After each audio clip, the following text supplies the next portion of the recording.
자, 원순열 보도록 할게요. 원순열은 이제 우리가 앞에서 배웠던 그 일렬로 나열하는 거를 순열이다라고 얘기를 하잖아요. 그쵸? 잠깐 복습을 해보면은 뭐 5명의 A, B, C, D, E, A, B, C, D, E 5명의 사람을 일렬로 나열을 할 때 우리가 첫 번째 의자에 앉을 사람을 정할 때 5가지 경우의 수가, 그 다음 1명 앉았으니까 4가지, 또 3가지, 2가지, 1가지의 경우의 수가 생겨서 5, 4, 3, 2, 1로 놓을 수가 있고, 그쵸? 이 녀석을 5팩이다라고 한다라는 걸 배웠고, 그 다음에 순열로 표현한다면 5P5다라고 표현할 수 있다라고 하는 걸 배웠죠. 또는 5명 중에 3명을 뽑는다라고 얘기를 했을 때 그 3명은 이제 뭐 예를 들면 5P3이다라고 얘기를 해서 5 곱하기 4 곱하기 3으로 풀 수 있다라고 하는 것까지 저번 시간에 배웠어요. 그죠? 이게 이제 일반적으로 몇 명의 사람들을 일렬로 세울 때 일렬로 세우는 것에 대한 경우의 수를 순열이다라고 하는 단어를 사용을 해서 배웠다고. 그죠? 네. 자, 원순열은요, 일렬로 세우는 것이 아니라 이름에서 알 수 있듯이 원 모양으로 세우는 것을 원순열이다라고 얘기를 합니다. 원 모양으로. 원형으로 배열하는 것을 원순열이다라고 얘기를 해요. 근데 이 원형이다라고 얘기를 하는 것에, 왜 의미를 두느냐. 자, 밑에 내려가면 개념 어프로치를 보도록 하면은 일반적으로 A, B, C, D를 일렬로 세운다. A, B, C, D를 일렬로 세운다라고 얘기를 하면 그냥 4팩까지가 생겨요. 맞니? 4, 3, 2, 1. 4팩까지가 생긴다라고 생각할 수 있는데 원 모양의 탁자에 앉힌다라고 얘기를 했을 때 여기 위에 A가 앉고 이쪽으로 B, C, D가 앉은 거랑 여기에 A가 앉고 B, C, D가 앉은 거랑 여기에 A가 앉고 B, C, D가 앉은 거랑 여기에 A가 앉고 B, C, D가 앉은 걸 돌렸을 때 일치하는 경우라고 수학에서는 표현합니다. 돌렸을 때 일치하는 경우. 이렇게 돌려서 일치하는 경우에는 우리가 이것을 다 같은 경우로 봐요. 원 모양이기 때문에 기준점이 없다 그거야. 뭔 얘기인지 알겠어? 일렬로 세우는 건 맨 앞과 맨 뒤다라고 하는 기준이 있어요. 근데 원 모양은 위에서 바라보는 거잖아요. 위에서 바라볼 건데 우리가 고개를 어떻게 돌리냐에 따라서 요 새끼가 다 똑같은 모양이다라고 얘기를 하는 거죠. 근데 이게 몇 개의 똑같은 모양이 생겨요? 4개의 똑같은 모양이 생겨요. 그래서 우리가 이 녀석을 풀 때 어떻게 해줘야 되냐? 일단 4명 앉혀. 4팩으로. 그리고 4개의 똑같은 모양이 생기는데 그거는 A, B, C, D 뿐만이 아니라 A, C, B, D에 대해서도 4개의 똑같은 모양이 생겨요. 그죠? 그렇기 때문에 그 4가지 모양들을 다 하나로 봐야 돼. 자, 얘들아, 4라고 하는 숫자를 1로 바꾸는 데에는 빼기 3이 있고 나누기 4가 있죠. 그죠? 그 중에 우리가 사용해야 되는 건 나누기 4예요. 왜? 5명이 있을 때 빼기 4 해줄 거 아니잖아요. 그죠? 5명이 있을 때 또 5명을 원탁에다 앉힌다 해도 5명도 1이 돼야 되는 거고 6명을 원탁에 앉힌다 했을 때 6명도 1이 돼야 되는 거야. 돌리는 경우에 대해서. 맞아요? 돌리는 경우에 대해서 6명도 1이 돼야 되는 경우가 생기니까 그거를 나누기 4, 나누기 5, 나누기 6으로 봐야 되지 빼기 3, 빼기 4, 빼기 5로 봐주면 안 돼요. 아시겠지? 그래서 이걸 이제 원순열이다라고 얘기를 하고 그 원순열을 공식화한 게 바로 여기 나와 있죠. n개를 원형에다가 배열하는 원순열의 수는 다음과 같다라고 얘기를 해서 그냥 일자에 앉히듯이 n팩을 돌리고 그 다음에 그거를 n번 돌릴 수 있는 거죠. 5명 앉힌다라고 얘기한다면 5번 돌릴 수 있는 거고 3명 앉힌다라고 얘기한다면 3번 돌릴 수 있는 거예요. 원탁에 여기에 A 앉히고 B 앉히고 C 앉힌 건 여기에 A 앉히고 B 앉히고 C 앉힌 것과 여기에 A 앉히고 B 앉히고 C 앉힌 거가 다 같은 경우니까. 그치? 3명일 경우에는 원탁을 3번 돌릴 수 있는 거고 5명일 경우에는 원탁을 5번 돌린 거에 대해서 같은 경우의 수가 생긴다고. 그래서 이거를 1로 만들어야 되기 때문에 나누기 n을 해주는 거예요. 그러면 n팩이다라고 얘기를 하는 게 n 곱하기 n-1 곱하기 n-2 곱하기 땡땡땡 곱하기 1인데 여기 나누기 n을 해주면 n 하나씩 약분이 되면서 n-1부터 1까지의 곱이 생기니까 n-1 팩토리얼이다 라고 해서 원순열의 기본 공식이 생깁니다. 원탁에 앉힌다라고 얘기를 했을 때 7명을 앉힐 땐 6팩인 거고 8명을 앉히면 7팩인 거고 11명을 앉히면 10팩인 거야. 아시겠니? 기본적인 원순열은. 이건 기본 중에 기본의 원순열. 윤지 알아들었어?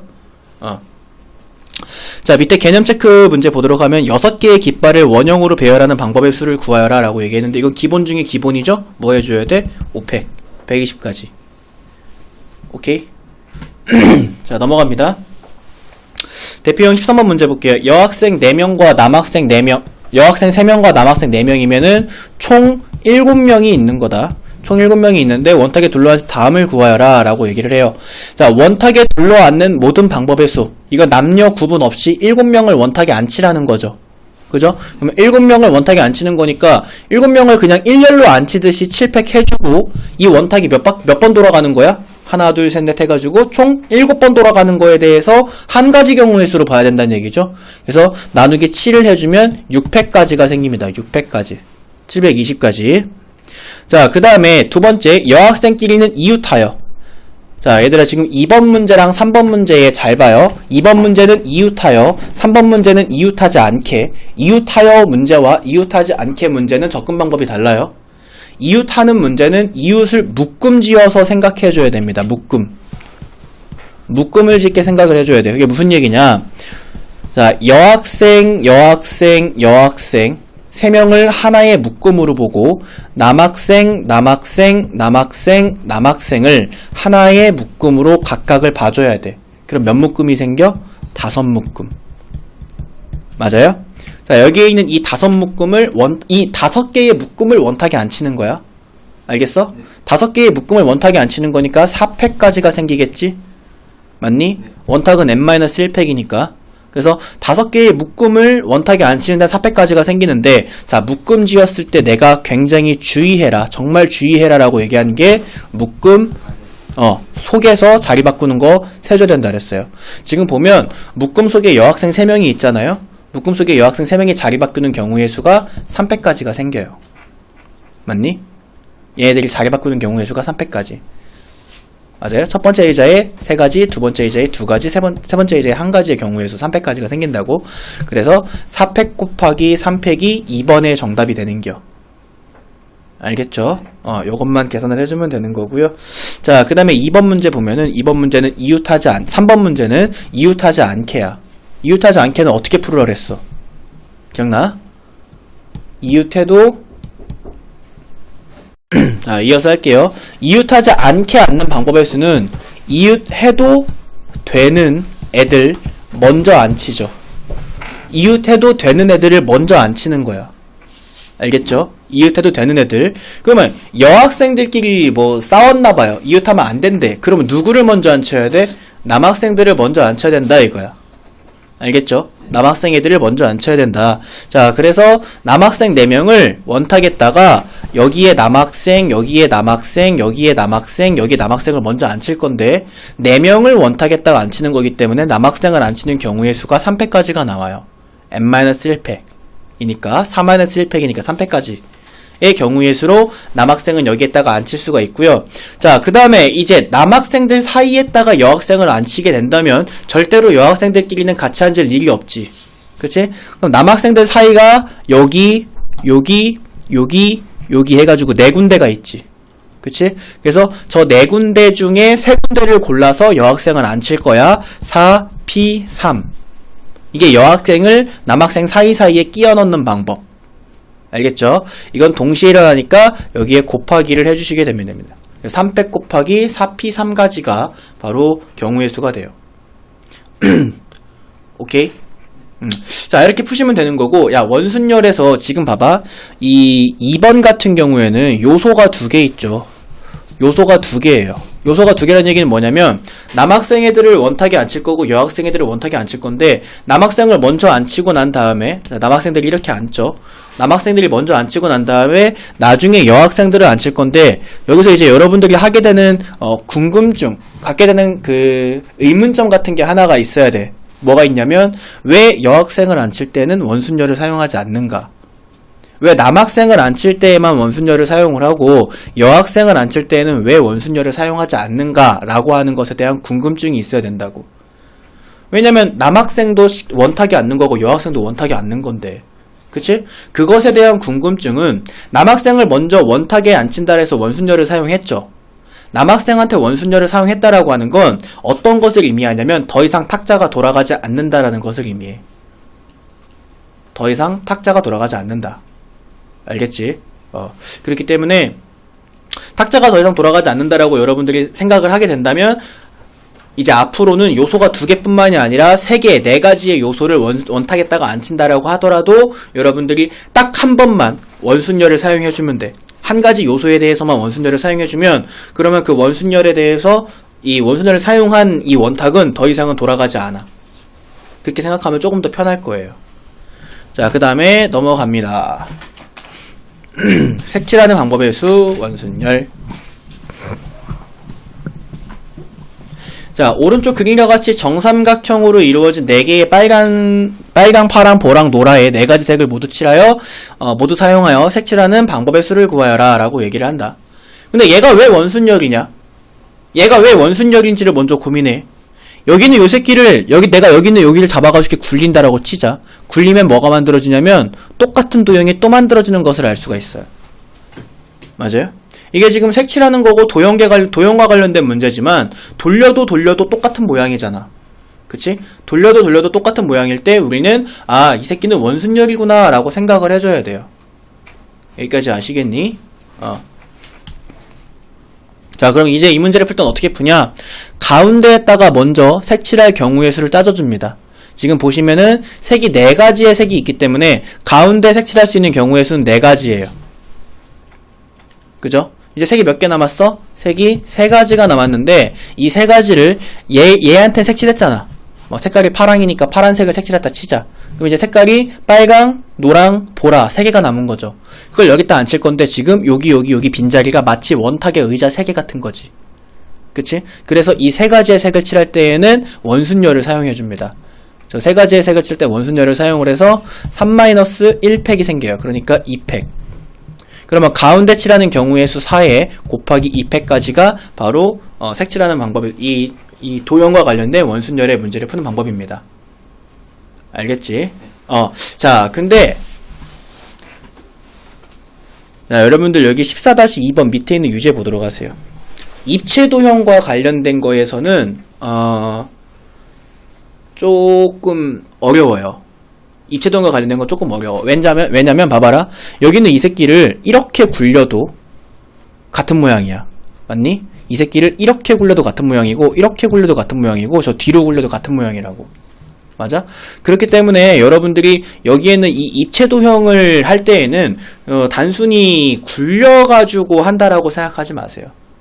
굴려가지고 문제를 푼다라고 생각하지 마시고 그럼 이 새끼를 어떻게 생각해야 되느냐? 선생님이 한 가지 팁을 줄게.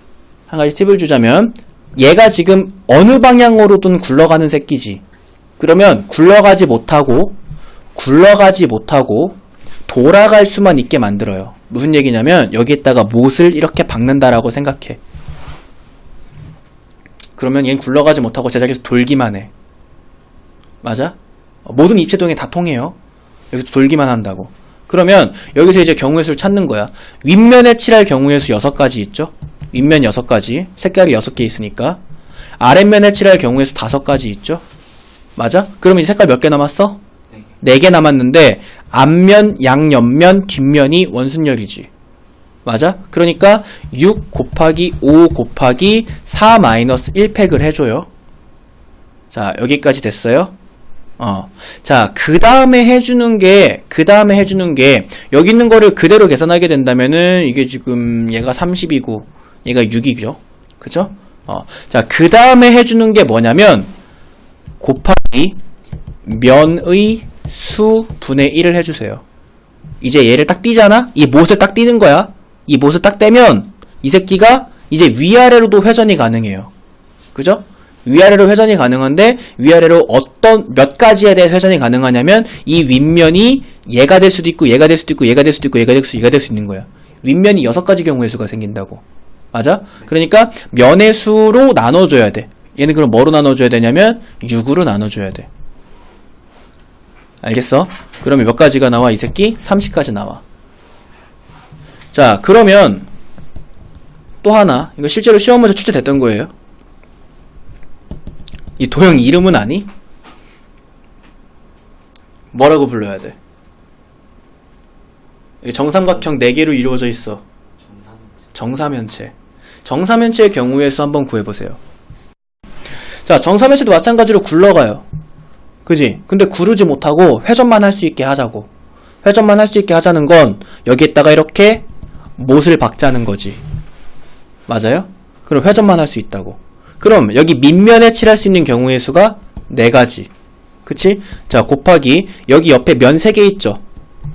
그치? 저 면 3개에다가 원순열 사용해야 되니까 3-1팩까지. 그 다음에 이제 뭐 해야 된다고? 이 못을 뽑아야 된다고. 못을 뽑아야면은 이 밑면이 될 수 있는 면이 총 4개가 있죠. 밑면이 될 수 있는 면이 4개가 있으니까 곱하기 4분의 1도 해줘야 돼. 면의 개수로. 그러면은 얘가 몇 가지가 나와? 2가지. 오케이? 요렇게 이제 문제를 푸시면 됩니다. 참 쉽죠? 그죠? 입체도형과 관련된 색칠하기 문제였어요. 자, 넘어가면은 다각형으로 배열하는 방법의 수입니다. 자, 원순열에서는 얘들아, 원순열에서는 여기에 A, B, C, D, E, F가 앉는 거랑 그 다음에 여기에 A, B, C, D, E, F 앉는 거랑 그 다음에 여기에 A, B, C, D, E, F가 앉는 거를 다 같은 걸로 봤어요. 원순열에선. 그치? 왜냐면 이게 우리가 전지적 작가 시점으로 그 위에서 이렇게 바라봤을 때 원탁을 돌려버리면 다 똑같은 모양이니까. 근데 이게 다각형에선 그렇지 않아요. 다각형에서는 자, 여기에 A가 앉고 B가 앉고 C가 앉고 D가 앉고 E가 앉고 F가 앉은 거랑 그 다음에 여기에 A, B, C, D, E, F가 앉은 거랑 달라요. 이게 식탁이라고 해봐라. A가 왼손이 모서리에 있는 거랑 그지? A가 오른손이 모서리에 있는 건 다른 경우야. 맞아요? 그래서 얘네 둘은 서로 다른 경우야. 그쵸? 그 다음에 한 바퀴 더 굴려볼까? 한 바퀴 더 굴리면 A, B, C, D, E, F가 되는데 다시 A 왼손이 모서리에 있네요? 그쵸? 다시 A 왼손이 모서리에 왔으니 얘랑 얘는 서로 같은 경우야. 맞아요? 그래서 요걸 가지고 이제 우리가 어떻게 이제 정의를 내리냐면 원순열보다 경우의 수가 많아지겠죠. 맞아? 기본적인 원순열은 이거를 다 같은 경우로 본다고. 지금 6명이 앉으니까 6가지 경우의 수를 한 가지 경우의 수로 보는 게 기본적인 원순열이라고. 그치? 근데 여기에서는요. 3가지 경우의 수가 한 가지 경우의 수가 되죠. 다른 말로 하면 6가지 경우의 수가 2가지 경우의 수로 돼야 돼. 맞아요? 이게 다각형에 앉을 때.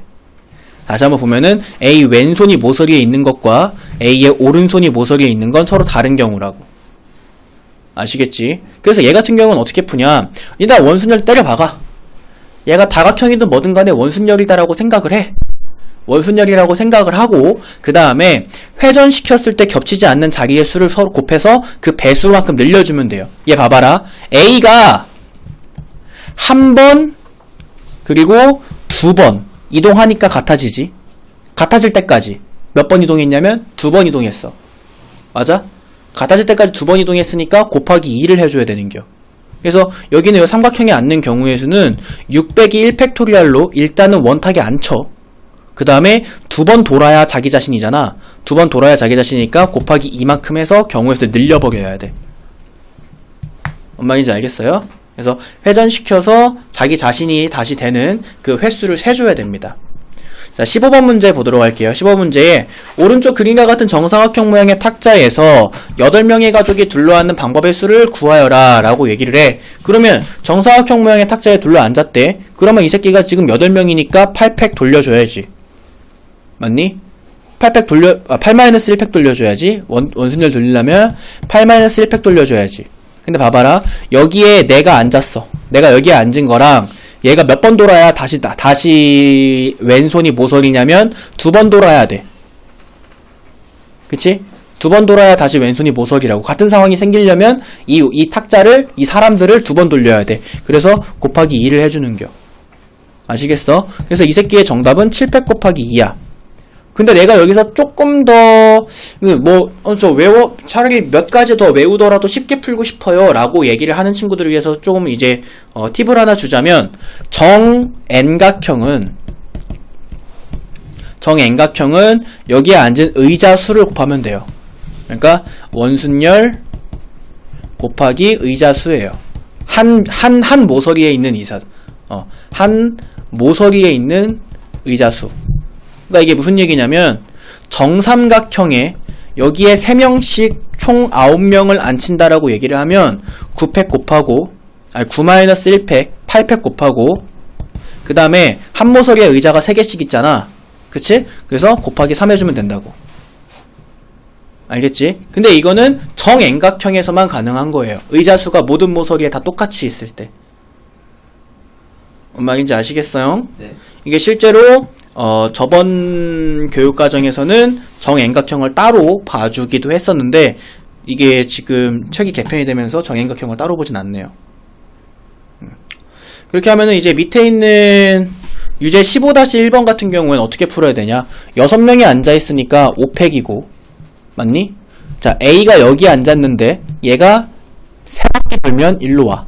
A가 여기 있는 거랑 여기 있는 거 서로 같은 상황이지. 3바퀴 돌아야 되기 때문에 5팩 곱하기 3 해줘야 돼. 오케이? 야, 15-2번 어떻게 풀면 되냐? 10명이 앉는단다. 그럼 9팩이지. 근데 이거 정오각형이지. 한 모서리에 의자 3개, 2개씩이네? 그럼 9팩 곱하기 2인겨. 알겠죠? 네. 얍. 자, 넘어갑니다.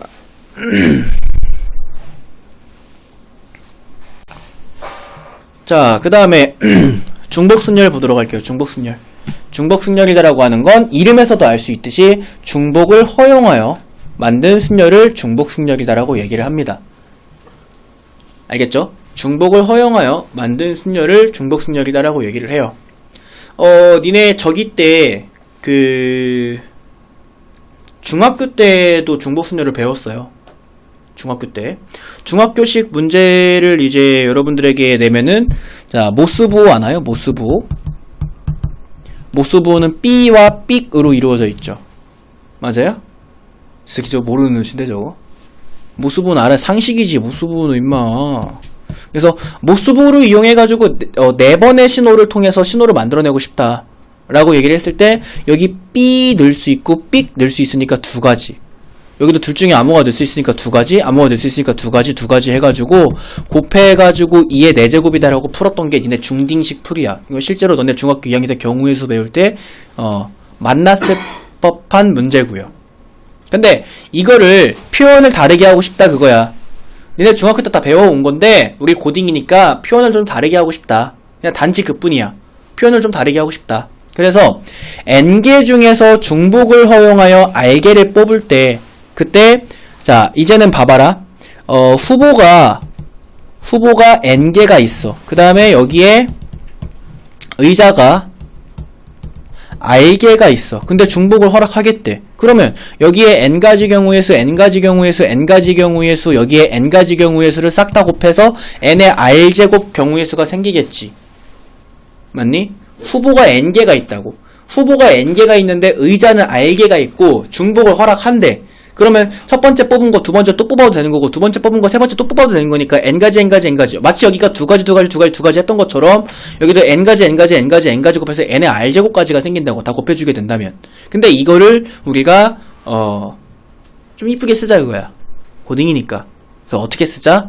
n 자 이렇게 생겼어요. 이거 뭐라고 읽냐면 파이라고 읽어요. 그래서 n 파이 r 이라고 씁니다. n 파이 r. 너네가 중1 때 배웠던 그 파이 모양이 다리 이렇게 쭉 폈어요. 좀 롱다리 파이죠. 그래서 n 파이 r이다라고 써주면 되는 거고, n 파이 r은 n개 중에서 중복을 허용하여 r개를 뽑는 경우를 뜻해요. 그래서 마치 공식처럼 n 파이 r은 n의 r제곱이다 라고 나와 있기도 하죠. 오케이? 자, 그러면 넘어가서 개념 체크를 보도록 하면, 야, 똑바로 세모와 거꾸로 세모를 사용을 해가지고 3개를 택해서 만들겠대요. 3개를. 그죠? 그러면 여기의 위치에 이 2가지의 후보가 있어요. 이 둘 중에 누굴 집어넣을 거냐는 거야. 근데 중복을 허용한다. 그러면은 여기에 2가지 곱해가지고 2의 3제곱까지 라고 쓸 수 있죠? 근데 우리 고딩이니까 이제 어떻게 하겠다고? 후보 2개 중에 의자는 3개 갖다 놓겠다고. 그래서 2의 3제곱까지라고. 중복 허용이니까. 아시겠지? 그냥 요거 표현법의 차이일 뿐이에요. 자, 넘어가면은 16쪽입니다. 자, 5개의 숫자 중에서 중복을 허용하여 중복을 허용한단다. 4자리의 자연수를 만들겠대요. 다음을 구하여라. 4자리의 자연수의 개수라고 얘기를 했는데 여기서 우리가 조심해야 될 거 이미 중학교 때 마스터했죠. 0이 있는지 없는지 항상 보라 그랬어요. 그쵸? 4자리의 자연수를 만들겠다는 얘기는 의자가 4개가 있다는 얘기고 이 의자 4개에다가 0, 1, 2, 3, 4 중에 아무거나 집어넣겠다는 얘기인데 맨 앞자리에 0은 오지 못해요. 그지? 그러니까 뒤에 있는 4개 중에 1개가 와야 되니까 경우의 수가 4가지고 중복을 허용한다 그랬으니까 맨 앞에다가 어떤 숫자를 갖다 썼든 간에 두 번째부터는 5가지의 숫자를 모두 갖다 쓸 수 있죠. 중복 허용이니까. 그래서 5가지. 그래서 결국에 4 곱하기 5의 3제곱이 정답이 되는데 이거는 그냥 직감대로 푼 중학생식 풀이고 여러분들은 이제 고등학생이니까 어떻게 해줘야 돼? 맨 앞이 4라는 건 동일해. 근데 5개의 후보 중에 3개의 의자에 곱하겠다. 그죠? 그냥 별 차이 아닌데 그냥 이런 표현을 이제 앞으로 배우겠다라고 얘기를 하는 거고요. 자, 그 다음에 2번 문제 볼게요. 3000보다 큰이래요. 3000보다 큰이면 얘는 어떻게 해줘야 되냐? 자, 4개의 의자에다가 맨 앞에 갖다 놓을 수 있는 게 3 또는 4. 3카드를 쓰거나 4카드를 갖다 쓸 수 있는 거죠. 그죠? 그 다음에 그 뒤에는 뭐가 오든 간에 3000보단 커요.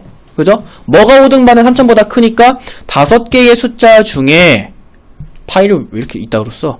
5개의 숫자 중에 3개를 뽑아서 의자에 앉히겠다. 그러면 3카드, 4카드는 2가지 경우의 수니까 2 곱하기 5파이 3 해주면 되거든? 근데 2 곱하기 5파이 3 속에 뭐가 들어있냐면 여기에 3카드 갖다 쓰고 0, 0, 0 갖다 쓴 게 있어. 2 곱하기 5파이 3 속에는 3000도 있다고. 근데 3000보다 큰이잖아. 그치? 그러니까 3000은 빼야지. 빼기 1. 아시겠죠? 이렇게 푸시면 돼요. 자, 넘어갑니다. 17번. 자, 2개의 집합 x랑 y에 대해서 다음을 구하여라 라고 얘기를 합니다. 여러분들 이 함수 문제에서는 선생님은 항상 뭐를 쓰냐면 x 해놓고 이렇게 y 해놓고 이렇게 해놓고 1, 2, 3 a, b, c, d, e 항상 씁니다. 나는 어떤 함수 문제를 풀더라도 항상 이렇게 풀어요. 그러니까 여러분들도 이렇게 푸는 거를 좀 버릇을 들이시면 좋아요. 자, 함수의 개수를 세주래요. 함수의 개수. 근데 자, 기억은 하니? 함수랑 1대1 함수, 1대1 대응, 상수 함수. 기억 안 나나요? 야, 일단 그거 정리하자. 자, 첫 번째. 함수는 뭐만 만족하면 돼? 함수는 뭐만 만족하면 돼요? 여기에 있는 A, B, C, D 여기에 뭐 E, F 여기는 1, 2, 3, 4라고 할까? 1, 2, 3, 4, 5가 있더라고 얘기했을 때 함수이기 위해선 여기 왼쪽에서 하나의 화살표가 나가면 돼요. 맞아요? 함수의 정의가 뭡니까? X에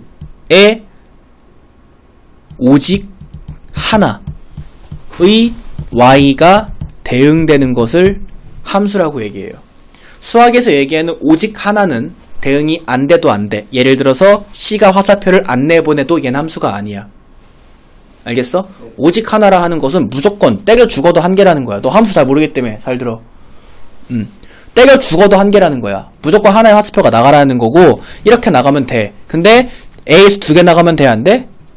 A에서 2개 나가면 안 돼. 이것도 오직 하나를 위반했지. 오직 하나여야 돼. 그래서 하나의 화살표는 무조건 나가기만 하면 돼. 같은 애한테 꽂혀도 돼. A가 1한테 꽂히고 B가 1한테 꽂혀도 돼. 이걸 함수라 그래. 알겠지? 자, 그 다음에 두 번째 1대1 함수. 1대1 함수의 정의가 뭐야? 1대1 함수의 수학적 정의가 뭐냐? x1과 x2가 다르면 fx1과 fx2가 다르다가 1대1 함수의 정의야. 이게 무슨 얘기야? 다른 x는 다른 y한테 화살표를 꽂아야 된다는 거야. 다른 x는 다른 y한테 화살표를 꽂아야 된다. 그러니까 x가 이렇게 있고 y가 이렇게 있고 x가 a, b, c, d, y가 1, 2, 3, 4, 5면 가장 기본적인 1대1 함수는 a가 1한테 꽂고 b가 2한테, c가 3한테, d가 4한테 꽂는 게 1대1 함수의 가장 기본이야. 알겠지? 무조건 다른 애한테 꽂아야 돼. 그럼 세 번째 1대1 대응. 1대1 대응은 두 가지를 만족해야 돼. 첫 번째는 여기 위에 있는 거랑 똑같은 걸 만족해야 되고, 그 다음에 두 번째는 뭐야? 공역과 치역이 같아야 돼. 공역은 Y 안에 있는 애고, 치역은 화살표를 받은 애야. 그러니까 Y 안에 있는 애가 모두 다 화살표를 받아야 돼. 이걸 1대1 대응이라 그래. 알겠어? 그러니까 여기 위에 있는 건 1대1 대응이 아니야. 위에 있는 걸 1대1 대응으로 만들려면 어떻게 해야 돼? 1대1 대응으로 만들려면 5가 없었어야 돼. 그럼 1대1 대응이야. 알겠지? 아이고.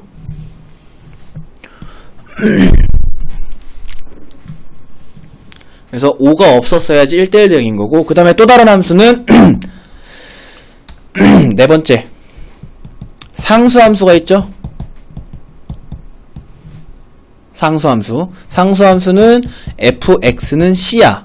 이게 무슨 얘기냐면 x집합과 y집합이 있다 그랬을 때 x집합에 a, b, c, d가 있고 y집합에 1, 2, 3, 4가 있을 때 모두가 다 하나의 y한테만 화살표를 주는 상황을 상수함수라고 하지. 맞아요? 그러니까 여기 있는 것들을 여러분들 기억을 해놔. 알겠죠? 시험 문제로 나옵니다. 함수의 대응. 자, 그럼 다시 한번 1번에서 x에서 y로의 함수의 개수래. 함수라 하면 화살표가 나가기만 하면 되는 거고, 누구한테 주는진 상관없어. 하나의 화살표가 나가기만 하면 되고 같은 애한테 꽂혀도 되는 게 함수야. 맞니? 그러니까 1한테 1이 화살표, 너 화살표 누구한테 줄래? 그러면은 A, B, C, D, E 중에 하나요. 그러면 1한테 5가지 경우의 수가 생겨요. 그죠? 2도 화살표 누구한테 줄래? 그럼 A, B, C, D 중에 하나한테 주기만 하면 되니까 5가지 경우의 수.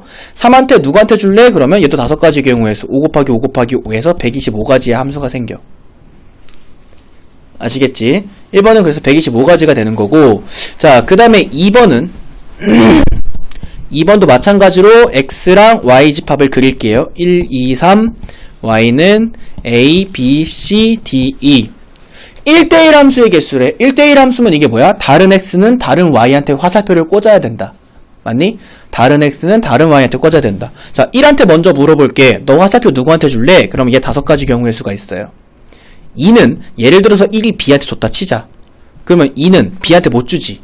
그럼 2는 4가지 경우의 수. 예를 들어서 2가 a한테 줬다 치자.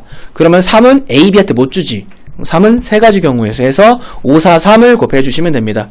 그러면 60가지 경우의 수가 정답이 돼요. 오케이? 라고 여러분들이 생각을 해줄 수가 있겠고요. 밑에 보면은 뭐가 써있냐면은 여러분들 선생님이 여기 스캔을 안 했네. 밑에 보면은 리마크라고 써있어요. 리마크. 그 리마크를 보면은 y랑 x의 원소의 개수가 m개, n개일 때 함수의 개수, 1대1 함수의 개수, 1대1 대응의 개수를 공식처럼 정리해놨어요. 지금 선생님은 극 있는 공식을 사용한 게 아니라 그냥 이거 집합을 그려놓고서 풀었고, 거기 밑에 리마크 부분에는 공식처럼 정리가 되어 있어. 사람에 따라서 그냥 저는 외우는 게 편해요 라고 하는 학생들은 여기 아래에 있는 리마크를 외워버리면 돼요. 그러면 문제를 이렇게 푸시면 되는겨. 주의해야 될 점은 y집합이 n이라는 걸 주의하도록 하시고, 자, 넘어가시면 같은 것이 있는 순열입니다. 자, n개 중에서 같은 것이 p개, q개, r개가 있을 때 그때 그 n개를 일렬로 나열하는 순열의 수는 n팩을 p팩, q팩, r팩으로 나눠주면 된다라고 얘기를 해요. 같은 것이 있는 순열은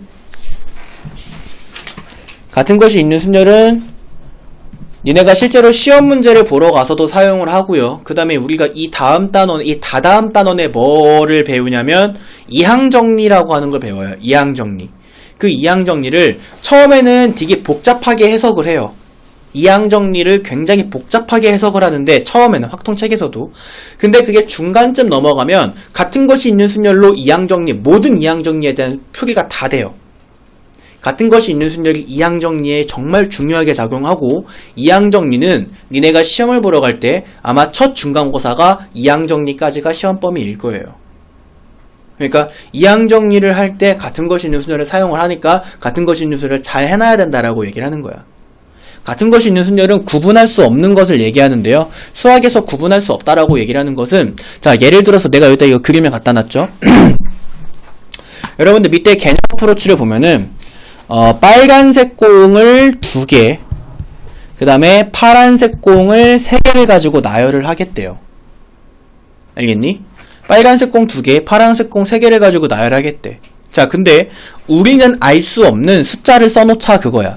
우리는 알 수 없는 숫자라고 하는 것은 무슨 얘기냐면, 자, 빨간색 공 2개한테 1, 2다라고 하는 숫자를 써놓고 파란색 공 3개한테 3, 4, 5라는 숫자를 써놓자 그거야. 그리고 얘네들을 일렬로 나열하자 그거자. 야, 그럼 봐봐라. 이 1, 2, 3, 4, 5가 이 빨간색과 파란색이 서로 자리를 바꾸지 않는 한도 내에서 얘네가 서로 자리를 바꾸지, 그러니까 빨간색의 위치와 파란색의 위치가 바뀌지 않는 한도 내에서 이 밑에 있는 이게 몇 가지야 벌써? 12가지 경우의 수가 생겨요. 근데 우리가 이걸 구분을 못한다 그거야. 무슨 얘기야? 자, 1, 2, 3, 4, 5를 이렇게 놓든 아니면 여기에 5, 4의 위치가 바뀌었죠 지금? 5, 4의 위치가 바뀌어서 1, 2, 3, 5, 4로 놓든 아니면 또 여기서 지금 또 4가 1로 갔고 3이 1로 갔죠? 그렇게 해가지고 1, 2, 4, 3, 5로 놓든 우리 눈에는 실제로 공은 위치를 바꿨지만 여기 나와있는 내용이 그거야. 숫자가 지금 바뀌었잖아. 실제로 파란색 공과 빨간색 공은 위치를 서로 바꿨지만 우리 눈엔 저 숫자가 안 보이니까 이거 다 뭐야? 이거 다 한 가지로 봐줘야 되는 거야. 무슨 느낌인지 이해가 됩니까? 실제로는 위치를 바꿨어요. 근데 우리는 이걸 구분을 못한다고. 저 숫자가 우리가 알고 있는 게 아니니까. 그리고 공에 숫자가 써있다는 건 같은 것이 아니야. 그지? 공에 숫자가 안 써있어야 같은 거죠. 우리는 이걸 한 가지로 봐줘야 된다고. 알겠니? 네. 그럼 얘를 어떻게 봐줘야 되는 거냐? 일단 5팩까지를 놔. 일단 5팩까지를 놓으면 빨간색 공 2개와 파란색 공 3개를 1렬 나열하는 경우의 수를 센 거죠. 5팩까지로. 그 다음에 어떻게 해주냐? 나눠주는 거야. 빨간색끼리 자리 바꾸는 거, 그리고 곱하기 파란색끼리 자리 바꾸는 거. 왜냐면 빨간색끼리 자리 바꾸는 것과 파란색끼리 자리 바꾸는 건 인간은 눈치채지 못하거든. 아시겠니? 인간은 눈치채지 못해요, 이걸. 그러니까 이걸로 나눠주면 된다라는 거예요. 아시겠지? 자, 그럼 밑에 개념 체크 문제 한번 보도록 할게요. 개념 체크를 보면은 다음을 모두 일렬로 나열하는 방법의 수를 구하여라 라고 얘기를 합니다. 자, 지금 문자는 4가지가 있어요. 문자 4개가 있어요. 그래서 일단 이거 4팩으로 돌려. 근데 봐봐라. x, x, y, y랑 x, x, y, y랑 구분되니?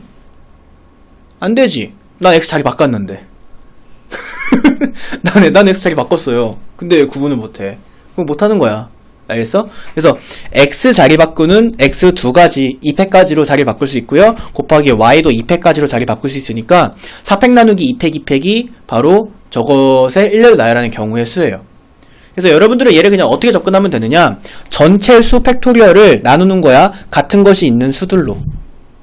자, 그럼 여기 밑에 한번 2번 문제 보도록 하면 얘 전체가 5개잖아. 그러니까 5팩 해주면 되고 2 2개가 똑같고 3 2개가 똑같으니까 2끼리 자리 바꾸는 거랑 3끼리 자리 바꾸는 건 우리는 인식을 못해.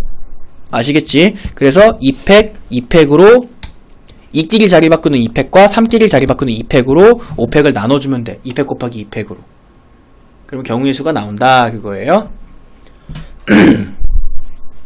자, 넘어갑니다. 18번. 바나나 6개의 문자를 일렬로 나열하겠대요. 6개의 문자를 일렬로 나열하는 모든 방법의 수를 구하시오 라고 얘기를 했으면 그냥 같은 것이 있는 수냐 사용해주란 얘기야. 그래서 그냥 문자가 6개니까 6팩에 자 똑같은 거 찾아볼까요? A가 똑같죠.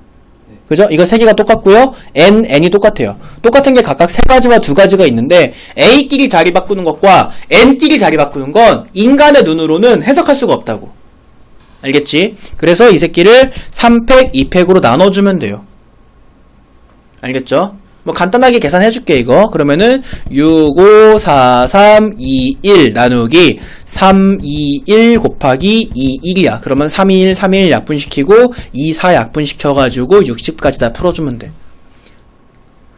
요런 류의 계산 빨리 하는 방법은 최대한 많은 팩토리얼끼리 약분시켜버리는 거야. 알겠죠? 자, 그 다음에 2번 문제 볼게요. 양 끝에 n이 와야 된대. 자, 6개의 의자가 있는데, 하나, 둘, 셋, 넷, 다섯, 6개의 의자가 있는데, 양 끝에 n이 와야 된대. 그러면 여기에 n 갖다 놓고, 여기에 n 갖다 놓자. 그러면 우리가 여기서 n 갖다 쓴 거고, 여기도 n을 갖다 쓴 거니까.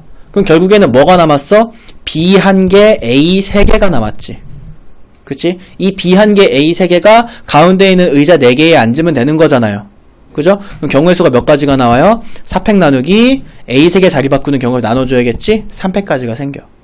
사실 이건 세도 돼. B, A, A, A, A, B, A, A, A, A, B, A, A, A, A, B. 그치? 사실은 세줘도 네 가지가 나온다고. 그래서 이렇게 해주면 되는 거고요. 보통 양 끝에 무언가가 온다라고 했을 때 양 끝에 자리를 바꾸는 경우도 세주지만 여기 지금 n과 n이 똑같기 때문에 양 끝에 자리 바꾸는 경우까지 세줄 필요는 없는 거예요. 그래서 얘는 네 가지 수가 나옵니다. 자, 그 다음에 3번 문제 볼게요. 세 개의 A가 모두 이웃하도록. 자, 이웃해야 된다. 뭐 해야 된다 그랬어? 묶음. 그쵸? 그래서 내가 저 위에 있는 문자를 A, A, A를 묶음 지을 거야. 그 다음에 B 한 묶음, N 한 묶음, N 한 묶음으로 해주면 총 몇 묶음이야? 네 묶음이지. 맞니? 그러면 이 네 묶음을 일렬로 나열하면 되는데 봐봐라. 요 두 개의 묶음이 모양이 똑같이 생겼지. 그 네 개 중에 두 개가 같은 것이 있는 순위를 사용해주면 되는 거예요. 그럼 어떻게 해주면 돼? 4팩 나누기 2팩. 자, 근데 우리가 묶음을 지었을 때 항상 생각해야 되는 게 뭐라 그랬어? 묶음속. 근데 얘는 묶음속을 생각할 필요가 있어 없어? 없어. 어차피 A끼리 자리 바꿔봤자 A, A, A인 건 동일하거든. 아시겠지? 그래서 얘는 묶음속을 생각할 필요까지는 없다. 자, 그 다음에 4번 보도록 가면 B가 N보다 앞에 오도록. 자, 요거 별표. 시험 문제로 나올 거예요. B가 N보다 앞에 오도록. 자, B가 N보다 앞에 와야 된다라고 하는 규칙을 가져야 된대. 그럼 이게 골치가 아파. B를 N보다 앞에 그럼 이제 니네 머릿속에 생각하는 게, 그럼 B를 먼저 놓고 그 뒤에 N을 놓을까? 아니면 N을 먼저 놓고 그 뒤에 그 앞에 B를 넣을까? 뭐 이런 고민을 하기 시작해요. 근데 지금 저 위에 있는 알파벳이 B, N, N, A, A, A잖아. 그치? B는 무조건 N보다 앞에 와야 되니까 지금 요런 상황을 문제에서 만들으라고 얘기를 하는 건데 내가 얘를 어떻게 볼 거냐면 B와 N을 같은 녀석으로 볼 거예요. B와 N을 같은 녀석으로. 그래서 얘를 어떻게 놓겠다? 자, 이거 색칠 동그라미로 볼게요. 색칠 동그라미. 그러면 A, 색칠 동그라미, A, A, 색칠 동그라미, 색칠 동그라미 이런 게 가능하다는 얘기지. 얘를 나열했을 때. 그때 이 색칠 동그라미에 맨 앞에 B를 적고 맨 뒤에 N을 적어버리면 끝나는 거죠. 그럼 B는 무조건 N보다 앞에 있어요. 맞아요? 자, 한 가지 이제 이런 것도 이제 어떤 문제로 나오냐면 여기에 지금 자 윤지 앉아 있고요. 그 다음에 우연이 앉아 있고요. 그 다음에 영민이 앉아 있고 그 다음에 원정이가 앉아 있습니다. 그 다음에 폴쌤이 앉아 있죠. 내가 앉아 있어요. 그죠? 자, 일렬로 앉힐 건데 영민이는 무조건 폴쌤보다 앞에 앉아야 된대. 나는 무조건 뒤에 앉아야 돼. 영민이보다 뒤에. 그럼 이럴 경우는 어떻게 봐줘야 되는 거냐면 영민이와 폴쌤을 기분 나빠하지 마요. 같은 사람으로 봐야 돼요. 같은 사람으로 봐서 막 앉히는 거야. 그럼 어떻게 앉혀볼까? 자, 원정이 앉혔다. 우연이 앉혔다. 어떤 사람 앉혔고 윤지 앉혔고 어떤 사람 앉혔어. 이 앞에 있는 어떤 사람을 영민이라고 하면 되는 거잖아. 뒤에 있는 어떤 사람을 나라고 하면 되는 거고. 맞아요? 그러니까 이런 거예요. 같은 걸로 봐야 된다는 건. 그러니까 누가 누구보다 항상 앞에 있어야 된다. 누가 누구보다 항상 뒤에 있어야 된다. 이렇게 순서가 항상 어떤 순서를 지켜야 되는 요소가 있을 때에는 그 지켜야 되는 요소들을 같은 녀석으로 봐줘야 돼요. 그러면 좀 돌아왔지만 어쨌든 간에 동그라미 3개, A 3개야. 그치? 동그라미 3개, A 3개니까 6팩을 동그라미끼리 자리 바꾸는 3팩과 A끼리 자리 바꾸는 3팩으로 나눠주기만 하면 돼요. 어렵지 않죠? 근데 여기가 이제 조금 이제 더 어려워진다라고 얘기를 한다면, 내가 알파벳을 잘 몰라서. 자,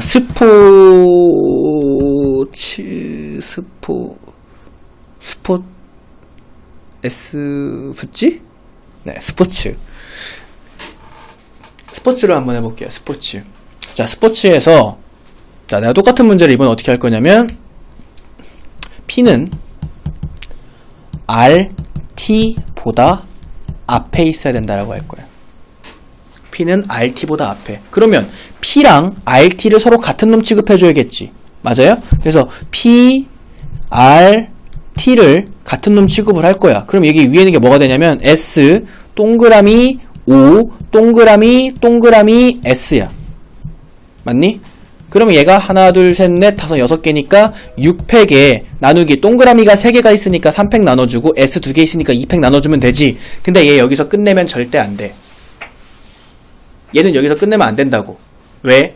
P가 R과 T보다 앞에 있어야 된다라는 것까지만 얘기한 거잖아. 그러니까 우리는 동그라미 하나를 P라고 하더라도 그 뒤에 R과 T가 어떻게 있을지는 두 가지 경우의 수가 또 생기는 거야. 알겠지? 이런 류의 문제도 있다라는 거. 자, 넘어가면 최단 경로의 수입니다. 최단 경로의 수 문제도 같은 것이 있는 순열로 이제 문제를 풀게 되는데요. 오른쪽 그림에서 A에서부터 B까지 간다라고 얘기를 한대. 근데 여러분들 이거 중학교 2학년 때 했던 거지. 맞니? 야, 너네 중학교 2학년 때 이거 혹시 배웠니? 니네가 어디서 어떤 학원에서 어떤 선생님한테 배웠는지는 내가 모르니까. 자, 여기가 A고 여기가 B다라고 얘기했을 때 A에서부터 B까지 가는 경로의 수를 따져라라고 얘기했을 때 여기에 1, 1, 1, 1, 1, 1, 1 적는 거 배웠니? 자, 한번 물어보자. 윤지 배웠어 이거? 배웠어? 기억나? 안 배웠어? 배웠는데 기억이 안 나는 거고. 너 우연히 배웠고, 너 영민이 배웠고, 너 안 배웠어? 아예? 자, 이거 어떻게 하는 거냐면 경우의 수, 이게 길찾기 문제를 하는 중등식 풀이에요. 가장 실수를 덜하는 방법이고 가장 빠른 방법이기도 해요. 그럼 어떻게 해주는 거야? A에서 B까지 가는 거죠. 우리의 목적은 A에서 B까지 가는 거야. 맞니? 그러면 A에서 B까지 가는 이 B변에다가 1, 1, 1, 1, 그 다음에 1, 1, 1을 적는 거예요. 알겠죠? 그 다음에 이거 더해. 여기 있는 거 더해. 그럼 얘 2지. 여기 있는 거 더해. 그럼 얘 3이지? 이렇게 더해. 그럼 얘 4고, 이렇게 더하면 5야. 이렇게 더해. 그러면 3이고, 이렇게 더하면 6이고, 이렇게 더하면 10이고, 이렇게 더하면 15야. 이렇게 더하면 4고, 이렇게 더하면 10이고, 이렇게 더하면 20이고, 이렇게 더하면 35야. 그치? 그러니까 A에서 B까지 가는 경로가 35가지. 이렇게 푸는 게 니네 중등 때 했던 풀이야. 이렇게 푸는 게. 자, 근데 니네 고딩치기나 돼서 이렇게 할 거 아니라는 거죠. 고딩치기나 됐으니 그러면 어떻게 풀 거냐 라고 얘기를 하는 거야. 자, 봐봐라. 내가 이쪽 방향으로 가는 걸 A라고 할 거야. 그리고 이쪽 방향으로 가는 걸 B라고 할 거야. 그러면 A에서 B로 가기 위해선 A가 몇 번 필요하냐면 하나, 둘, 셋, 넷, 다섯, 6번 필요하고 그 다음에 B가 몇 번 필요하냐면 4번 필요해. 무조건 A 6번, B 4번으로 가야 돼. 무조건. 최단 경로잖아. 이렇게 막 돌아갈 수 있다는 얘기야? 막 이렇게 돌아가고 싶어. 막 산책하고 싶어. 돌아갈 수 있다는 얘기야? 아니잖아. 무조건 최단 경로로 가려면 A 6번, B 4번. 봐봐라. 내가 이걸 그냥 아무렇게나 막 이렇게 그어볼게요. 그러면 A, B, A. 이 지랄한다 올라가는 건 B인데. 다시. 자, 그러면 B, A, B, A, A, B, A, A, A, B야. A 6번, B 4번을 통해서 간다고. 무조건. 알겠니? 그러면 A에서 B까지 가는 최단 경로는 어떻게 구하느냐? A 6개와 B 4개를 일렬로 나열하는 같은 것이 있는 순열을 사용해주면 돼. 오케이? 그래서 이 새끼가 10팩 나누기 6팩 4팩이 정답이야. 1번의 정답은 1에. 근데 얘가 왜 되냐? 얘가 왜 되냐를 알아야 될 거 아니야? A 6개, B 4개를 일렬로 나열한다라는 건 A, A, B, B, A, A, B, B, A, A도 있어. 이 안에. 맞니? 근데 얘가 지도다. 갈 수 있는 지도야. 봐봐. 오른쪽이 A죠? A, A, B, B, A, A, B, B, A, A야. 얘를 일렬로 나열하면 나오는 문자가 바로 A에서 B까지 가는 지도가 된다고. 아시겠어? 그래서 옆으로 가는 것과 위로 가는 것을 따져줘야 돼. 따져줘서 여러분들이 옆으로 가는 걸 A, 위로 가는 걸 B다라고 얘기해서 10팩에 6팩, 4팩으로 나눠주면 돼. 뭔 얘기인지 알아듣니 이거? 근데 그 중딩 때 풀었던 1111 적어놓고 숫자 더해가지고 푸는 거가 편하면 그렇게 푸는 것도 괜찮아요. 혹시 서술형으로 나오면 점수가 깎이겠지만 뭐 괜찮습니다.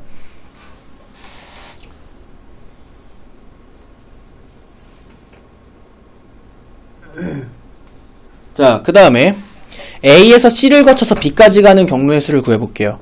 2번에 A에서 C를 거쳐서 B까지 가는, 이거 어떻게 해야 돼? A에서 C로 가는 경우의 수랑 C에서 B로 가는 경우의 수를 곱해야 되지. A에서 C로 가는 건 가로로 2번, 세로로 2번이기 때문에 A가 2개, B가 2개 있는 거야. 그러니까 4팩에 2팩, 2팩 해줘야 돼. C에서 B로 가는 건 가로가 4번, 세로가 2번이기 때문에 A가 4개, B가 2개 있는 거야. 그러니까 6팩에 4팩, 2팩 해줘야 되는 거고. 이걸 서로 곱하면 A에서 C로 거쳤다가 B로 가는 경우의 수가 나와. 아시겠죠? 이거는 가장 기본 중에 기본 문제고요. 밑에 있는 19-1번 문제 보세요. 19-1번이나 19-2번 문제가 이것도 기본 중에 기본이어서 시험 문제라기에는 너무 난이도가 낮아. 이게 무슨 얘기냐면 A에서 P를 거치지, 뭐 끝까지 안 풀 겁니다. A에서 P를 거치지 않고 B까지 가는 차단 경로를 구하시오? 이거 어떻게 해야 돼? 감이 오니? 아이디어가 생겨? A에서 B까지 가는 경우의 수에서 빼는 거야. A에서 P를 거쳐서 B로 가는 경우의 수를 빼면 P를 거치지 않고 B까지 가는 경우의 수가 나오죠. 그쵸? 이렇게 문제를 풀어주면 돼요. 이런 거. 또는 어떻게도 풀 수 있냐면 여기 이 P라는 점이 아예 없는 점이다라고 생각해요. 그럼 이 길도 없는 거야. 맞아? 이 길도 없는 거니까 그러면은 어떻게 생각을 해줄 수가 있냐면 좀 그림 복잡해.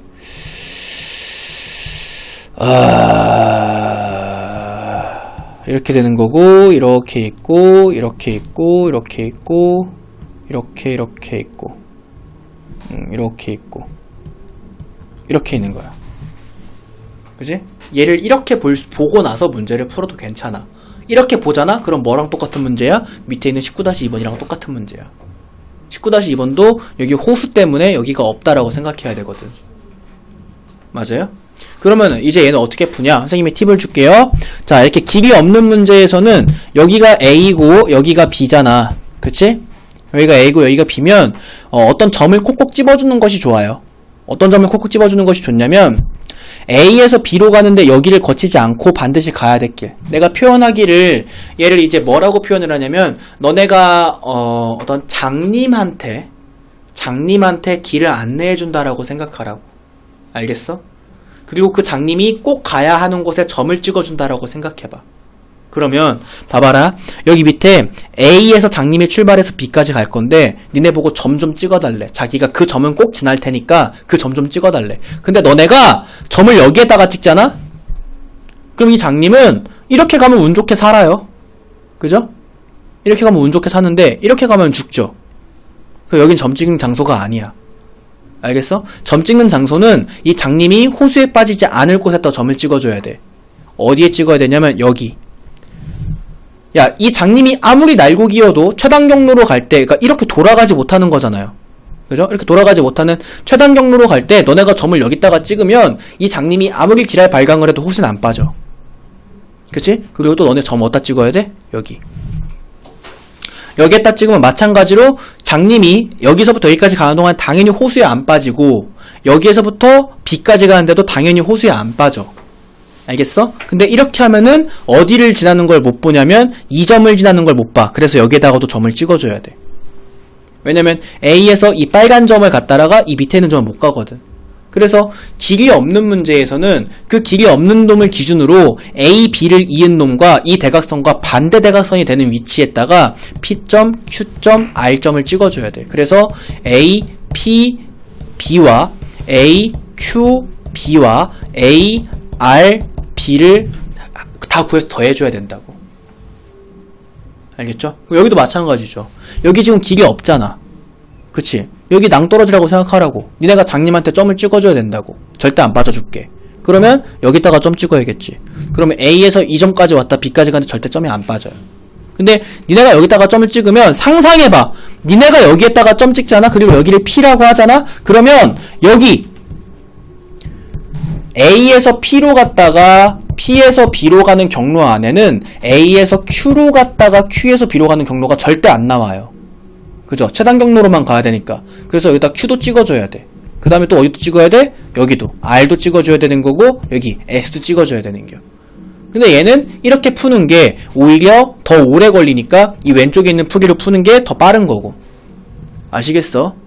그래서 뭐 이렇게 풀어주면 되는 거고, 호수 문제는 니네가 점 위치를 잘 찍어야 돼. 점만 잘 찍어도 문제 풀 수 있어요.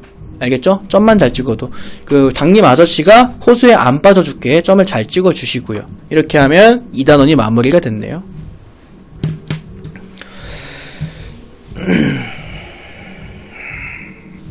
혹시 저번 시간에 배운 거에서 질문할 거 있나요?